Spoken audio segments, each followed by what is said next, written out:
જય હિન્દ સાથી મિત્રો, હું છું આપનો મિત્ર દિનેશ જીકાદરા, પ્રમુખ શ્રી સમસ્ત વાટલિયા પ્રજાપતિ સમાજ ગુજરાત. આજે મેં એક વિડીયો જોયો નંદલાલભાઈ કાળાભાઈ પાંડવનો. એ વિડીયો જોઈ અને મારે બનાવવો પડ્યો છે વિડીયો. તો આ વિડીયોને વધુમાં વધુ શેર કરજો, કારણ કે આ સમાજલક્ષી વિડીયો છે, સમાજને ઉપયોગી વિડીયો છે અને સમાજ માટે આ વિડીયો છે. મેં વિડીયોની અંદર જોયું કે નંદલાલભાઈ કાળાભાઈ પાંડવ પોતે ભારતીય જનતા પાર્ટી પક્ષ માટે મત માગી રહ્યા છે. તો આ ભારતીય જનતા પાર્ટીની જે રાજનીતિ છે એ દબાવવાની અને પડીકો આપવાની છે. ક્યાંક ને ક્યાંક નંદલાલભાઈને દબાવી અને આ વિડીયો બનાવ્યો હોય એવું મને લાગે છે. કારણ કે નંદલાલભાઈ પોતે એવું કહે છે કે હું સમાજનો આગેવાન છું. તો સમાજના આગેવાનની જવાબદારી શું હોય? સમાજના આગેવાનની જવાબદારી સમાજના જે યુવાનો છે એ જે તે ક્ષેત્રની અંદર આગળ વધી રહ્યા હોય એ લોકોને આગળ લઈ જવાની હોય છે.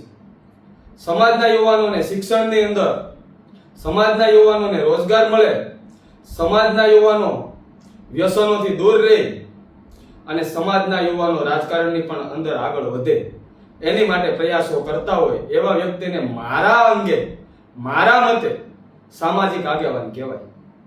જે વ્યક્તિ પોતાના સમાજના યુવાનો આગળ વધી રહ્યા હોય એને અટકાવવા માટે કોઈ પણ રાજકીય પક્ષનું પ્રચાર કરે અને એવું કહે કે ભાઈ સમાજના યુવાનોને નહીં પણ આ પાર્ટીને મત આપજો, ત્યારે મારા મતે એ સમાજના આગેવાન નથી. તો તમને બધાને નમ્ર વિનંતી કરું છું કે આવું બધું શા માટે થઈ રહ્યું છે? તો સમાજના આગેવાનોને ક્યાંક ને ક્યાંક દબાવી રહ્યા છે. સમાજના આગેવાનો ક્યાંક ને ક્યાંક એવી ધંધાકીય રીતે અને ક્યાંક ને ક્યાંક રાજકારણની જરૂર પડતી હોય સમાજના આગેવાનોને, કારણ કે ધંધાઓ એવા હોય. તો મારી બધાને નમ્ર વિનંતી છે કે હવે પછી આપણે એવું વિચારીએ કે સમાજના આગેવાનો કેવા હોવા જોઈએ. સમાજના આગેવાનોની કોઈ રાજકીય પક્ષ પાસે પૂંછડી ન દબાતી હોય. સમાજના આગેવાનો સમાજના યુવાનોને આગળ લઈ જવા માટે મહેનત કરતા હોય, આવા આગેવાનો સમાજના હોવા જોઈએ. સમાજ માટે દોડતા હોય, સમાજના યુવાનો માટે જીવ આપી દે એવા લોકો હોય એને મારા અંગે અને મારા મતે હું આગેવાન કહું છું. આ વિડીયો છે નંદલાલભાઈ માફ કરજો, મારે બોલવું પડે છે, પણ તમને હું આ વિડીયોના માધ્યમથી એક વાત પહોંચાડું છું કે તમે સમાજના આગેવાન છો, સમાજના મોભી છો, લોકો તમને સમાજના આગેવાન માને છે. તો તમારું અત્યારે કાર્ય માત્ર ને માત્ર કતારગામની અંદર સૌ પ્રથમવાર 2 પુરુષ ઉમેદવારોને આમ આદમી પાર્ટીએ ટિકિટ આપી છે અને 4 મહિલાઓને અમરોલીથી લઈ ડભોલી સુધી વાટલિયા પ્રજાપતિ સમાજની મહિલાઓને જ્યારે ટિકિટો આપી છે, ત્યારે જો સમાજના આગેવાન તરીકે તમે જો કામ કરતા હોય અને સમાજના આગેવાન તરીકેની તમારી જવાબદારી નિભાવવાના હો તો તમારે આ છોકરાઓ માટે મતદાન માંગવું જોઈએ. જ્યારે તમે આ ભારતીય જનતા પાર્ટી માટે માંગી રહ્યા છો તો મને એવું લાગે છે કે ક્યાંક ને ક્યાંક તમારી ઉપર દબાણ છે, અથવા તો ઘણી બધી વસ્તુ રાજકારણની અંદર તમે જોતા હો મિત્રો, કદાચ એવું હોઈ શકે.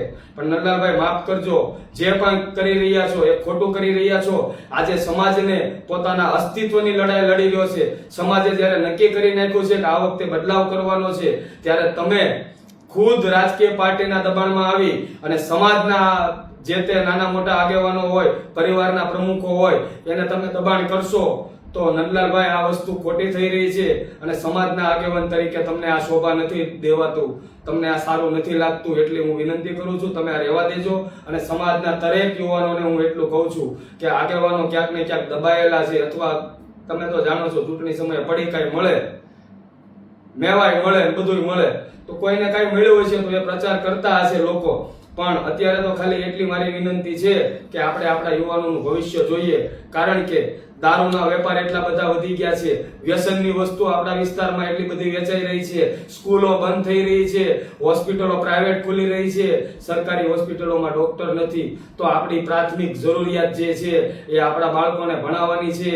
આપણે હોસ્પિટલની અંદર સારી સારવારો મળે, નજીકની અંદર હોસ્પિટલ મળે, આપણે ટેટ સ્વિમેર અને સિવિલ સુધી જવું પડે છે. તો આપણા વિસ્તારની અંદર હોસ્પિટલ બને એની માટે આ ચૂંટણી છે, નહીં કે કોઈ ધર્મની. નંદલાલભાઈએ એવું કીધું કે ધર્મની રક્ષા માટે.